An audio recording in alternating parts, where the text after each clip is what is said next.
Sharing now. See, so we are on asynchronous process only. So we have seen the future method, the functionality, how it works. And we have seen the scheduled jobs and we have seen the batch job. And we have pending with the Qubel Apex. Now let us see that Qubel Apex. See, Qubel Apex is also one kind of an asynchronous process job. Okay, so you can compare your Qubel Apex with a future method because it do more functionality than future method. The beauty of Qubel Apex is it can run the batch jobs, it can initiate the batch jobs more than of 50. So let's say, for example, what are the batch jobs we are having right now at the moment in the system?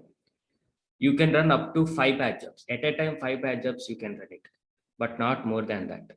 So if you want to go for beyond of it, okay, so you have to go with a Qubel Apex.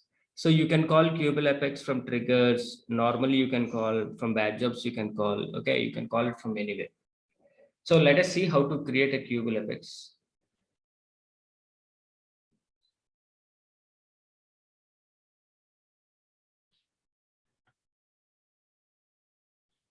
See, when you click on file, click on Apex.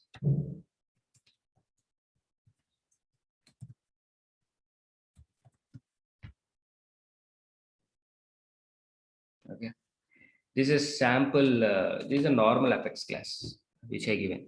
So Qubel Apex is also nothing but an interface for us as like database dot batchable. So implements Qubel. Okay, when you use Qubel, save this one. System will show error because one of the interface you have to use it. So that interface is nothing but a execute method. That interface is nothing but a execute method. This is a method, make this as a public. This is a return type and this is a method name. Already you have written a Qubel stuff. So this is not required to write it. So as like batch job, schedule jobs, we are also having an execute method and it is one context. That is nothing but a QC. That is nothing but Qubel context. Right. So Qubel context. See, this is a Qubel interface where we have been used. Okay, and I converted this class to a Qubel Apex. The beauty of this Qubel Apex is it can hold the S object to kind of an information as well. Okay, but not your future method cannot hold S object to, right? But this class can hold S objects. So I'll show you. Let us say, for example, public. I'll go with the constructor. See, both constructor and class name must be the same. Okay. I will pass a contact object here. Okay. And, I can pass that contact object here. So I can instantiate from here. Public contact C. It will be like this. Yes, C equal to com. Okay. So I will pass on some contact here and that it is a public and it is an global variable and the data type of this one is a contact. Okay, and we are assigning a contact here. So this contact will come from outside from this class. Okay, and it will be supplied to the execute method. So why I'm writing this structure means I want to tell you like your Qubel Apex can hold the S object to kind of an information, whereas your future job is do not hold the S object. So as discussed in the previous classes, when you're working on user and account trigger, we came to know that future methods cannot handle the S object as a parameters. But right now the Qubel Apex has hold the S object as a parameter. Okay. So now, so I can insert this stuff. Insert con. Let us see whether it will be inserted or not. Con is not exist. You can make it as a C because C is a global variable, right? So you can say it is a global variable. Okay. And this is a constructor. Constructor and class name must be the same. This is a method. Okay, Qubel context method. I am now performing some DML inside this. So this is one of the add-on feature that Qubel Apex can hold the S object. So that's what I would like to deliver you here. Okay, so it is holding the S object and it is performing the DMLs. So to run this Qubel Apex, so how you can do to run this Qubel Apex? How you can do means Control E. As like system.schedule, we have other option like system.enqueue job. What is that? System.enqueue job. Now here you have to pass your Qubel Apex class name. So what is my Apex class name? This is the Apex class name. But here in this constructor, it is asking the contact information. You have to supply the contact information. Let me supply contact information. Contact con equal to new contact con dot last name equal to something contact con dot phone equal to some number.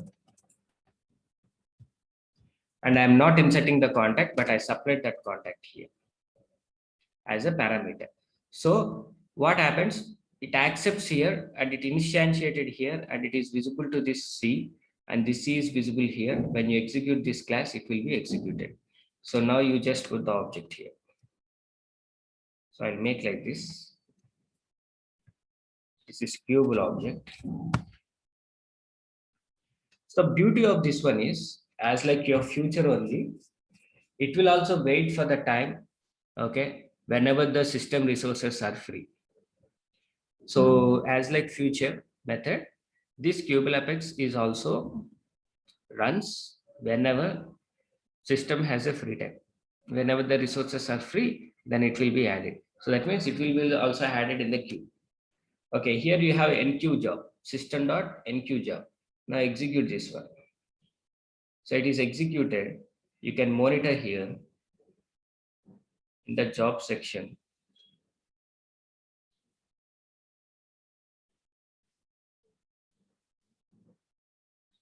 See, your job type is Qubel.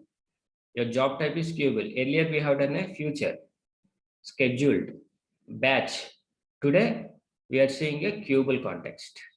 Okay, so let's see whether it is performed any action or not.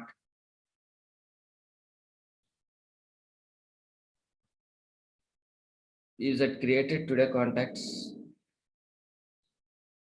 See something contact. Okay, so it created the contact. Okay, so that is a beauty. So it take time. Right now my resources are very free. That's why it take time and it created a contact.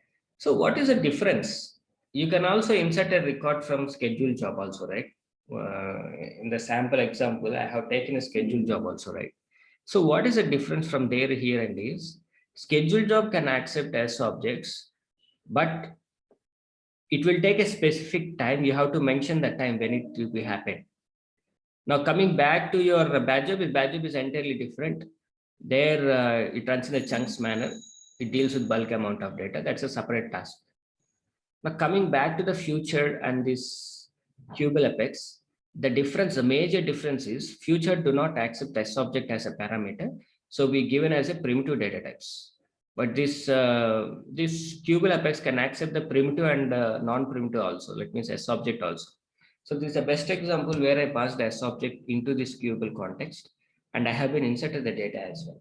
So, and I enqueued the job. The name itself it is saying. What is this? Enqueue job. Enqueue job means you are making into the queue mode. Okay, you're making into a queue mode. See, not only calling this Apex classes, you can also call the batch jobs.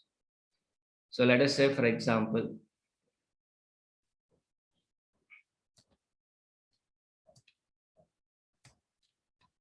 so enqueue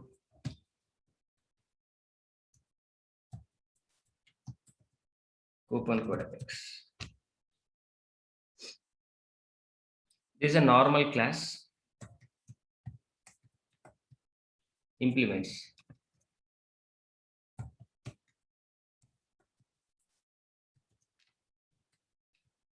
Cube.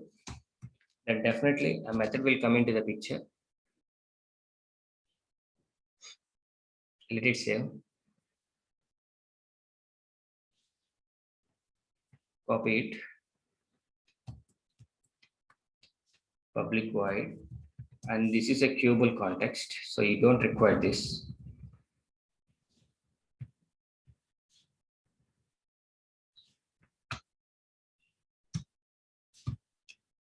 Use. Save this one. Right? So you can call your database from here. So like how you can call? So database dot execute batch, and you can give your batch name. This is your batch name, right?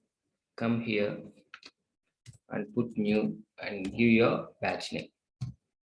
So what is the meaning of this one? It runs the batch. So like this, you can declare n number of batches up to 50. That means actually in a real time, okay, you can run only the batch jobs 5. What happens if you give more than a 5 means it will be added in the queue state. Okay. So, but you can continuously add it like this, different batches you can enqueue. Okay. So I will show you. You can enqueue the batch jobs also. Okay. First, let me hit this method. Let us see.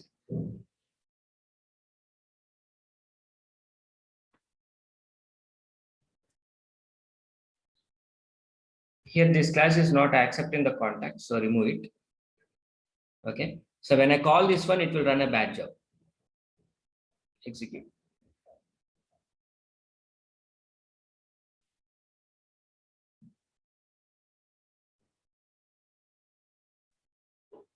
Let's come here and reload it.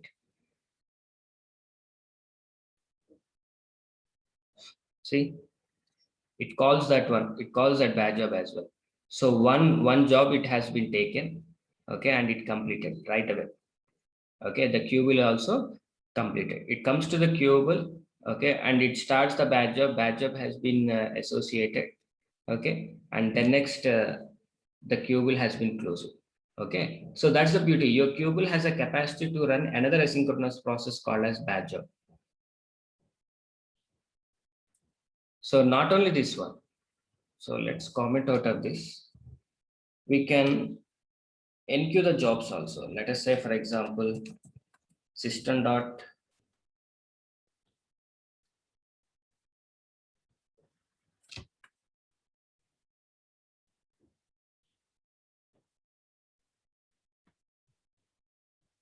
let us see. Right? I will enqueue this one. Let's see whether it accepts or not.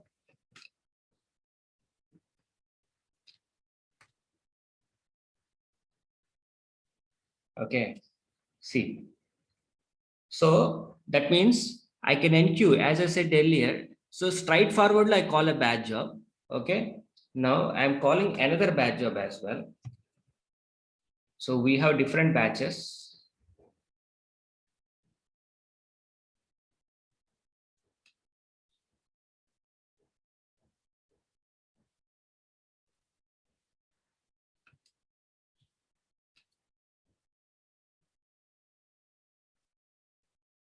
We created different batch jobs.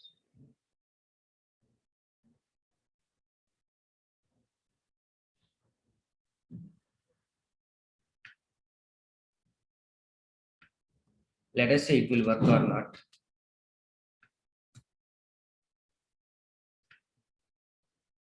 So this is called chaining the batch job.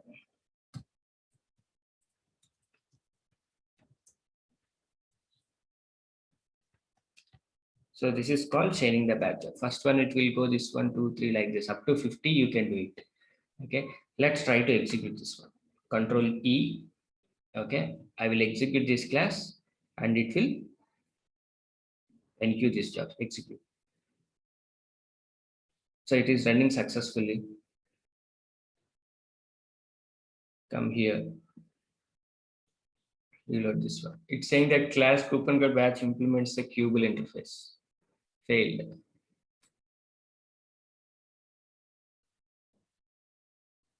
Okay. So no worries, forget about this one. It is not working.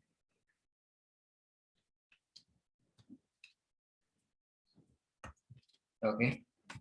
Forget about this chaining as well. It's a more advanced one. Still, there are some setups are there. So, but you can change it, you can change the batch jobs like this by executing these batch jobs. Okay. So you can differentiate multiple batch jobs here.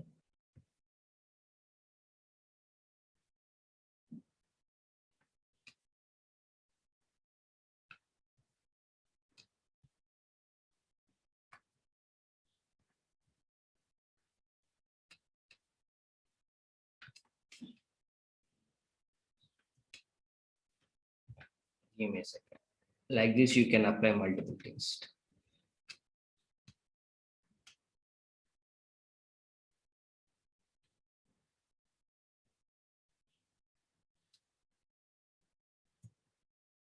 So at a time also you can run multiple batch jobs.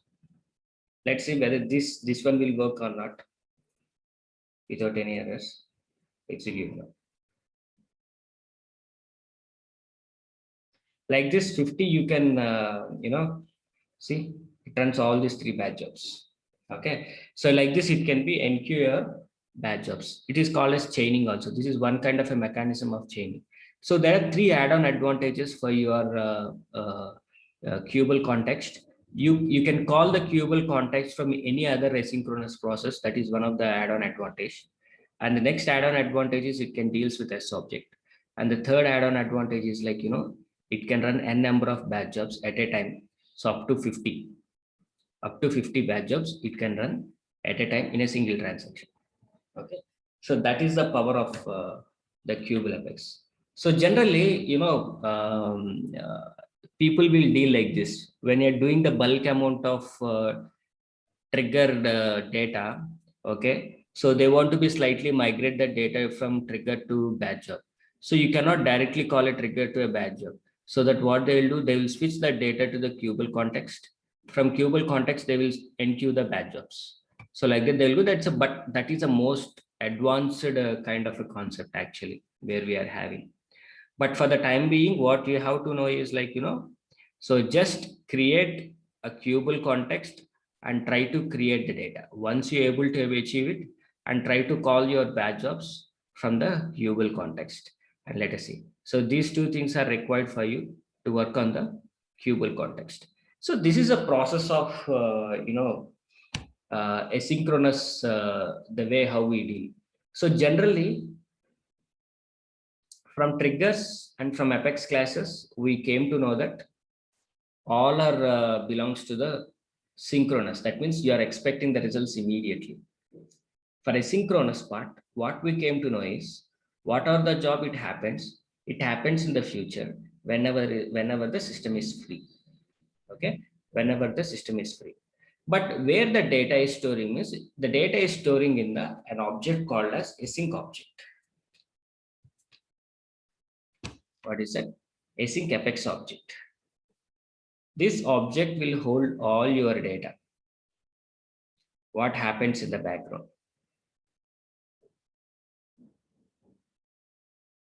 See, these are scheduled Apex, these are batch Apexes. So, okay. So these many Kubel Apexes. Right now we have run Kubel Apexes, right? So these are, see, one of the Kubel Apex got failed.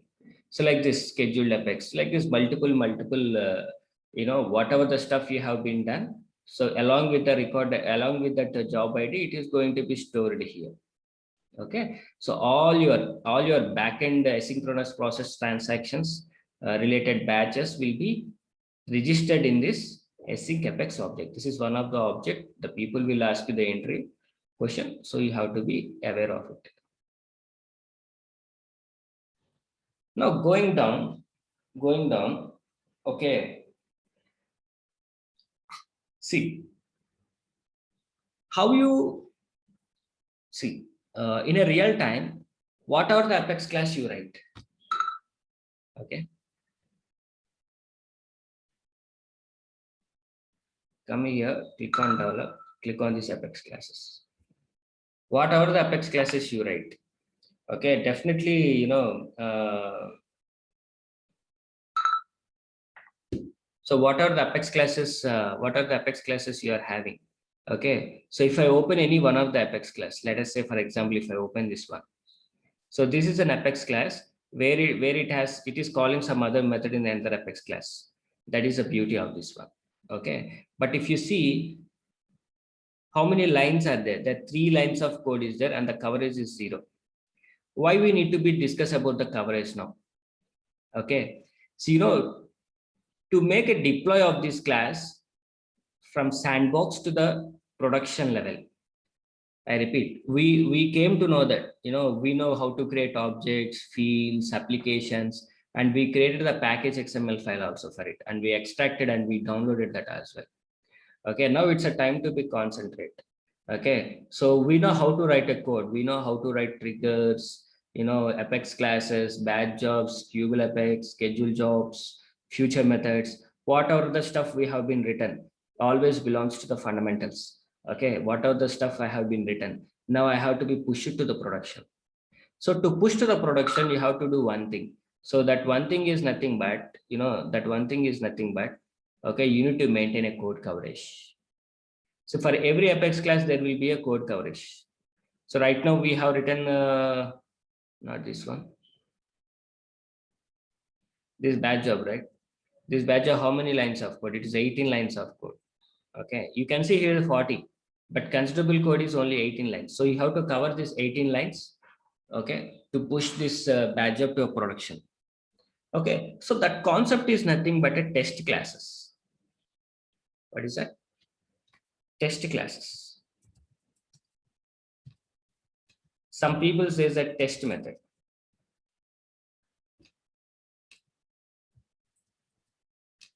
Test method. So as like, you converted normal Apex class to a batchable because to deal with asynchronous process. You converted Apex class to a schedulable, okay, to schedule your logic. You converted Apex classes to a trigger handler classes. Similarly, today you're going to convert an Apex class to an test class. Okay. What is the purpose of this test class? The different purposes are there. Okay. If I want to deploy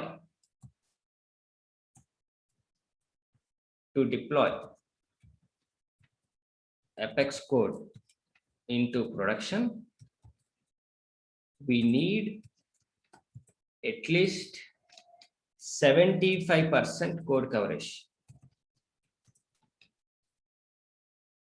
At least we need 75%. That means this code coverage, at least 75% is required for us to deploy your main classes. Deploy your main classes. Okay, that means Apex classes required 75%. Your triggers, to deploy your triggers, you required at least 1%. Why? Because 1% means triggers. In triggers, we are not writing any logic.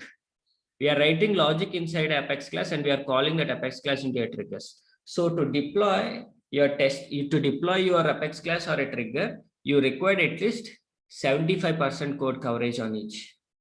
Okay, and but for trigger you require at least 1%. Okay, and why do we need a test class? Means to check the performance of the custom code. To check the performance of your custom code. Custom code means Apex class logic. Okay, check the bulkification of everything. Okay, so you have to cover positive and negative scenarios with test methods. Okay, so these are the primary. So like this, lot of things will come into the picture when you're writing or something else, whatever it may be. But you have to remember this is the primary goal for us. Okay, so to deploy your Apex class, to deploy your trigger to a production, trigger requires at least 1% of code. Okay, and your Apex class required at least 75% of code. Why the trigger required 1% of code means? So this trigger can be invoked from any test classes, because triggers will be invoked from the when there is a event is happened on the S object, right? So that's why, and that to the there you are going to write a logicless trigger, so it will go like that. So when coming back, so how you can write that one means, just come here, click on this, and one more thing you have to do before writing all these things. Important stuff is, before writing test class, we have to understand the main class.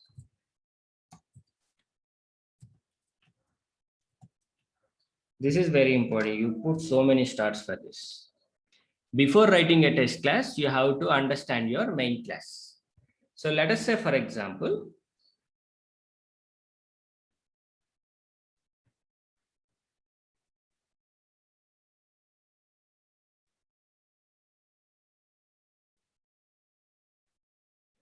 I just want to open a one class.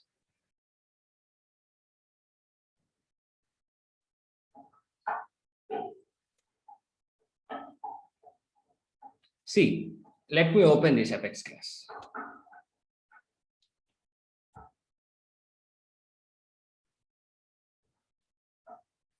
This is the Apex class. This is the Apex class. First, understand this Apex class. So this class is having some variables, and this class is having some methods. That's it. There is no logic here.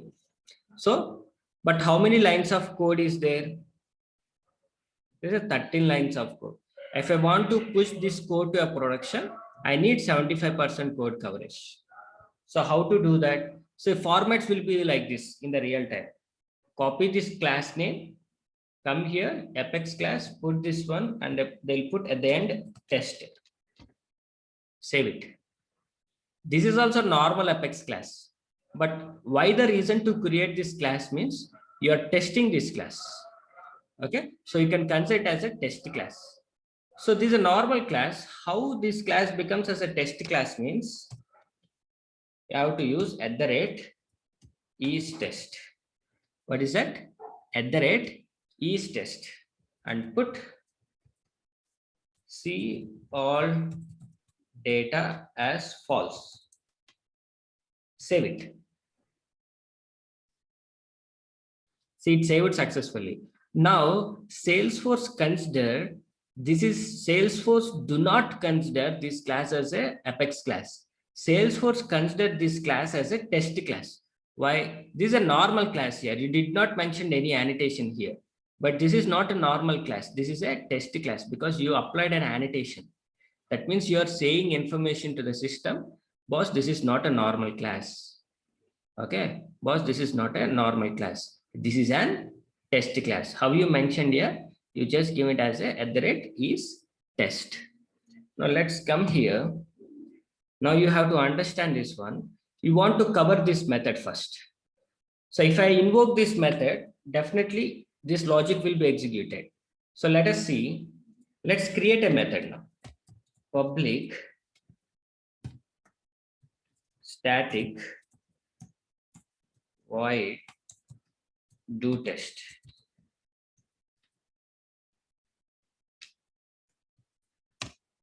Now this is a normal method, right? Public static return type, method name, and parameters. This is a normal method, right? It's a normal method. Okay, so for this normal method, you have to mention to the system, boss, this is not a normal method, make this as a test method. Save it. So before return type, you have to mention it as a test method. Are you getting the point? This is not a normal class. This is a test class. This is not a normal method. This is a test method. Now I want to test this class. Okay, I want to test this class. Copy this class name, instantiate it, object, put this one aside, object dot, copy this class name. So that means you are invoking this method. So what happens if you run this test class means this method will execute. It goes to this class and it will call this method and it goes here. This functionality, whatever the functionality is there, it will be run. Now I want to show you one difference. This is a normal class. Okay, come here, refresh it.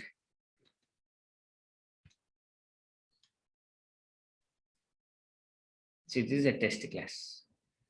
This is a normal class. This is a test class. Normal class, test class. There's a differentiation. For normal classes, you will have a code coverage. For test class, you don't have a code coverage. For normal classes, you don't have a run test button. But here you can see a run test button. So run test button. So when you click on this run test button, so it will run your test class. So if it is success, you will get a green color tick mark. If it is fail, you will get a red color cross mark. Okay. So when you click on this, this method has been run successfully. What happens if you run? See the code coverage when you reload this one. So 69% of code coverage has been happened. That means 9 lines of code has been covered. If you want to know how many lines of code has been covered, so this is an Apex class. Now you click this option here.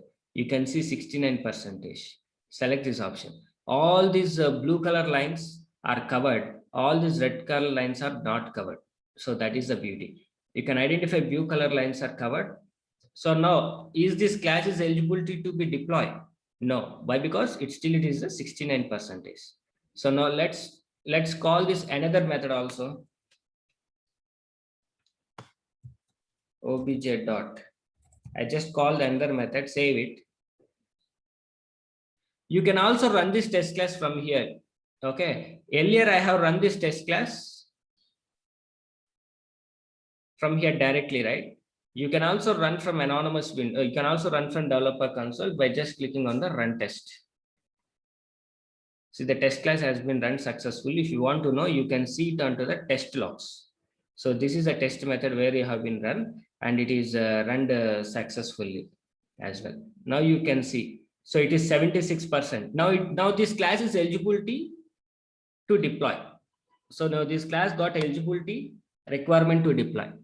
But our customers always says, you know, okay, but our customer always says, yeah,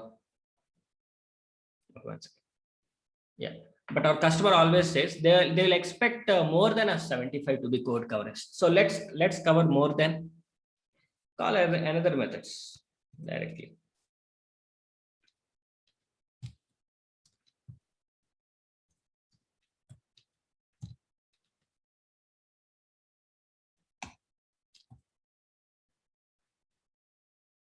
So in the first time you have run your test class from here, right? You can also run in multiple ways. From here also you can run it. So it is run successfully. Okay. From here also you can run it. So it runs successfully. Here also there is a test scope. You just click on this new run. A box will be open. Choose your test class. Choose your test class. Choose your test method. Select all methods. Click on run. See, it is also running. So there are multiple ways are there where you can run. Here also you can see the code coverage statuses. So we have written for 1+6. So how much code coverage it covers? 92%. 92%. Still, we did not cover this specification. Let's try to cover this specification as well.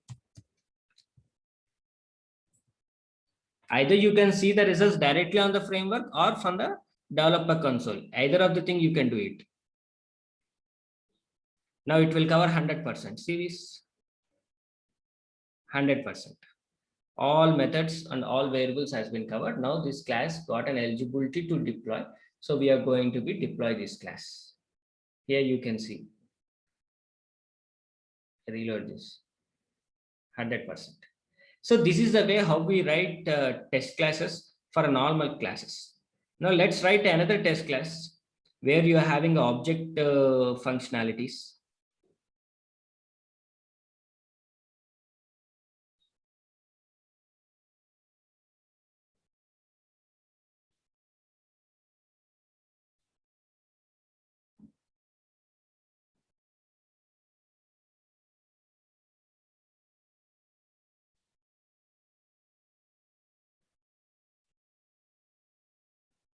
Let's write for these two classes. Okay, forget about this one. Concentrate this one. Contact apex class.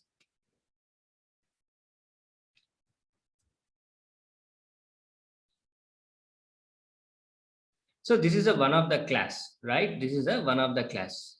So what is the code coverage of this class as for the time being? 0. And we are having like 43 lines of code. Now I want to cover these lines of code. See, let us see how I will write. So in a test class, so to write a test class for this one, first of all, you have to understand this class. This method will create a contact. Okay. This method will create a contact. This method will create account, will create a contact. This method will create either account or a contact. This method will retrieve all the contacts. So this method will create bulk amount of contacts and it will return. So this amount, this method will extract all the contacts what are available in the database. So that different methods are there. We will write test class for different methods and we'll see. So we want to write a test class for this. Come here, click on file, click on apex class, put this one at the end, you put as a test. So people can recognize this is nothing but a test class. And say to the system, this is class is not a normal class, it's a test class. How you will say? See all data as false. That means it won't look into the organizational data. So test class do not maintain organizational data, only test data it will maintain. So see all data as a false. Now let me write a test class for this method. Public void static do test for this method. And here public static void, here you have to make it as a test method keyword. So now this is not a normal method, this is a test method. Now you can test it. Now if you consider, when you hit this one, it will create a contact, but you have to, it will create a contact with this apex contact. Now let me, how you call this method? This is a static method or non-static method? There's a non-static method. Non-static methods can be called with the object to reference.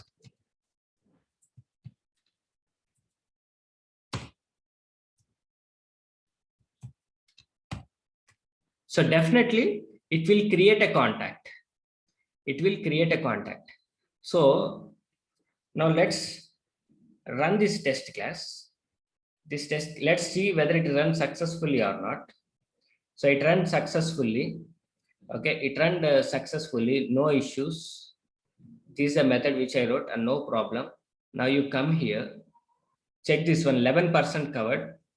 So it covered 11%. So now there's another option for you. We have to check the expected and actual results. So expected and actual is what you are going to be expect. When you hit this method, you are going to expect to create a contact, right?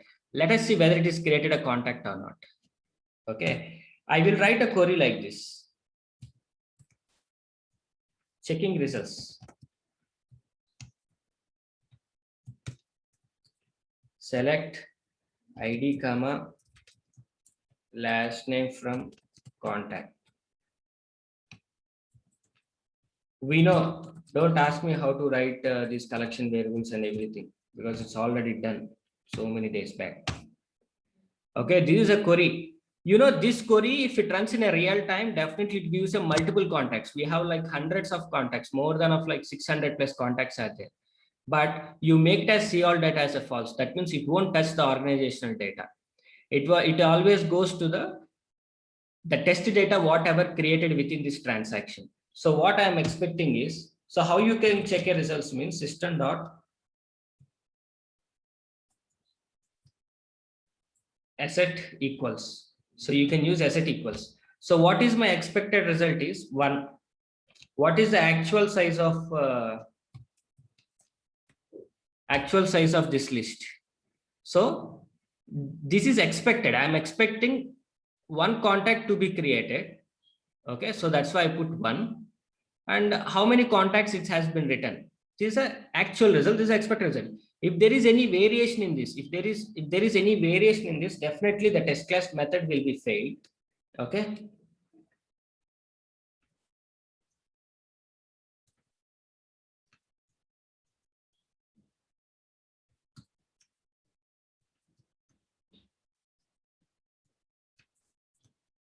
So you can describe like this.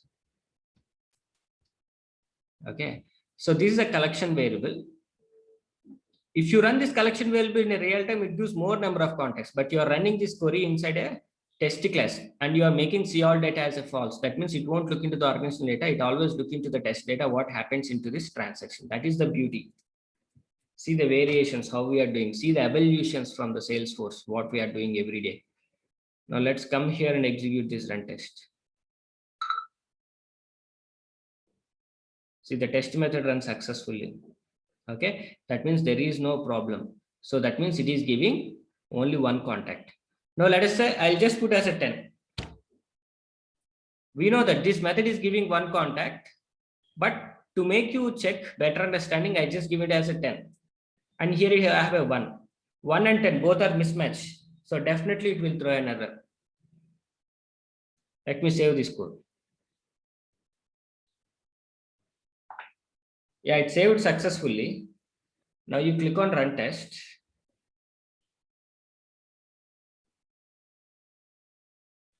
Okay, see you got error mark. The reason why you got error mark means you double click on this, you can see asset condition fails, saying that contacts can't mismatch it. Got the point? So that is a way how you write a test classes. Now let's try to write with some other. This is done.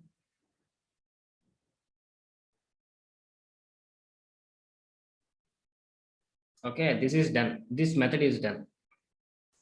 Now concentrate on this method. Observe this method. So this method is a void method. And when you hit this method with these parameters, what it will do? It will create a contact. Okay. So let's try to do that one. So I'll go another test method. Public static test method. Void do test for this method. Now, same, instantiate this, but put this method name. But this method name is asking 4 parameters, 1, 2, 3, and 4. First name, last name, phone number, and birth value. So first name I will give like a test Sri. Okay, and I will give phone number as 1, 2, 3, 4, 5, 6, 7, 8, 9, and 0. And it is asking date of birth. I will give date of birth as today's date. Save it.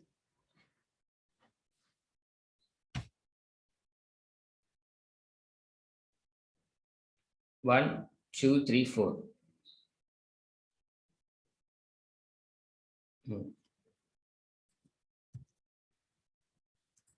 Like this.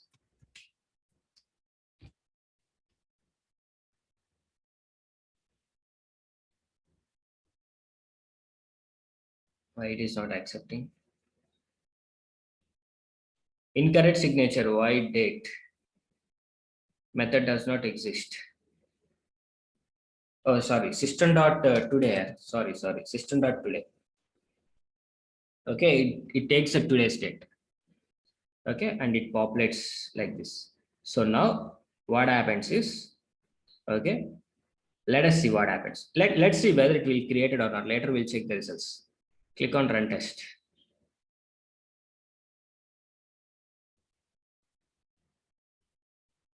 Test method runs successfully. There is no problem.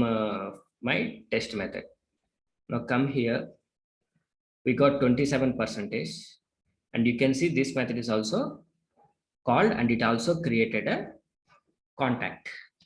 It also created a contact. Okay. Now you have to check the results.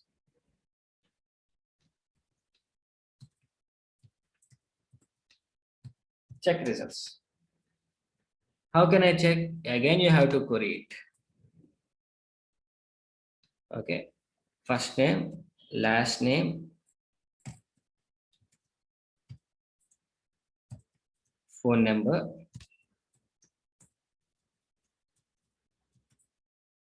birth date. Okay. It will give that contact details, whatever you've been inserted. Now I'm checking the conditions.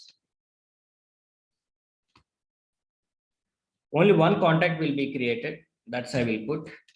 Okay. Now next see this contact list of 0. 0 means it will take one record. And I'll put a last name here. Put a last name. Last name becomes as a second parameter. What is the second parameter you have been sent? Sri. So you're expecting result as this one. If any one of the result got failed, it will throw error message for us.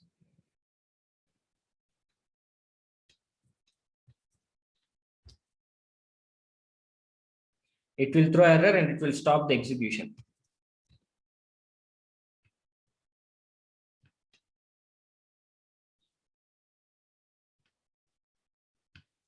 So is first name as a first parameter? Yes.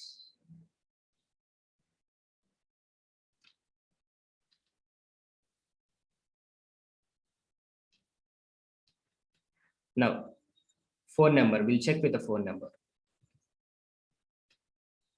So what is the phone number you given? This one. So number has to be matched correctly, accurately.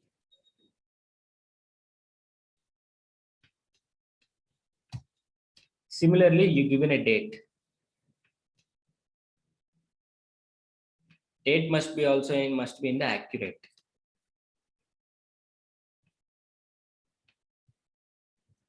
So like this, we are testing the results. No matter how much code you wrote, we are testing the results. Let's check. Now, when you run this test method, 2 test methods will be run successfully. Run this one. It is run. Let me check the results, whether it is run successfully or not. See, it runs successfully. When I open this, 2 methods has been run successfully. Okay, that means whatever the data you supplied, that supplied data only it is created. And we queried the data and we are checking the results. Okay, today I just introduced the test class. Okay, so what you have to do it today, write a test class, execute the test class and check the results of it, check the code coverage, whether it is covered or not. Please look into this blue color and red color. Okay, so tomorrow we are going to write a test class for triggers, batch jobs, schedule jobs and queuable jobs. Okay, so we'll see how to write a test class for rest of the things. Today we have written a test class for a normal Apex classes. So now this class has been covered 27. You try to cover rest of the classes. Here you supply account and contact data. Here you supply Boolean something stuff values. Okay, and you can call this one. It will bring see if I hit this method. Okay, if I hit this method, it will use all the list of contacts and it will return that contact data. Okay, so that kind of beautiness is there. Okay, you try to create the test classes. Yeah, today I just give an introduction for you to test classes. Tomorrow we'll see, we look into that. Okay, rest of the test classes. Once the test classes has been done successfully, we will be migrated to the user interface. Okay, we will be working on to that visual force pages and lightning. Okay, next sessions is completely related to the UI. So tomorrow will be the last session for your Apex coding part. Okay, and from Wednesday onwards, okay, we are working on the UI related stuff. Okay, so I will introduce the visual force pages, visual force page components, lightnings, aura components, and some of the stuffs. Okay, we'll see in the next coming weeks. Okay, so from tomorrow, we are going to put an end for the apexing part. All these logics, we are going to put an end for this one. Okay, from next day onwards, we will be working on the UI part. UI also required Apex class. Apex class is a never-ending concept. Till integration level, you required UI. Okay, so till integration level, we require an Apex classes. We'll see the different flavors of Apex classes. We'll see how the Apex classes works in the visual force pages. We'll see how Apex class works in the visual force components. We'll see how the Apex class is useful in the lightning or a component framework. See, Apex is a mandatory for us. Okay, that's why whether you are a developer or you are a programmer, or you're an administrator, whatever it may be, you should know how to create an Apex class. You should know how to execute it, and you should aware how many ways you can use Apex class. I can use Apex class in a trigger. I can use Apex class in a batch job. I can use Apex class in a Cubal Apex, schedule jobs, visual force pages, lightning components, integrations. Okay, like just different ways we are going to be used in Apex classes. What Apex class contains? Apex class contains only the variable declarations, methods. That's it. Okay, so that's what I would like to deliver today. I just want to deliver Cubal Apex, and I just want to introduce the test classes. So these are the test classes what we have been written. Okay, please watch this video one more time and get on some questions. Okay, so yeah, because test class is very important. These are most askable interview questions. You can face so many questions on the test classes. So please be cautious. Okay, so I'll post this video immediately in the group. Please watch this video one more time and get some hands on. Thank you, guys.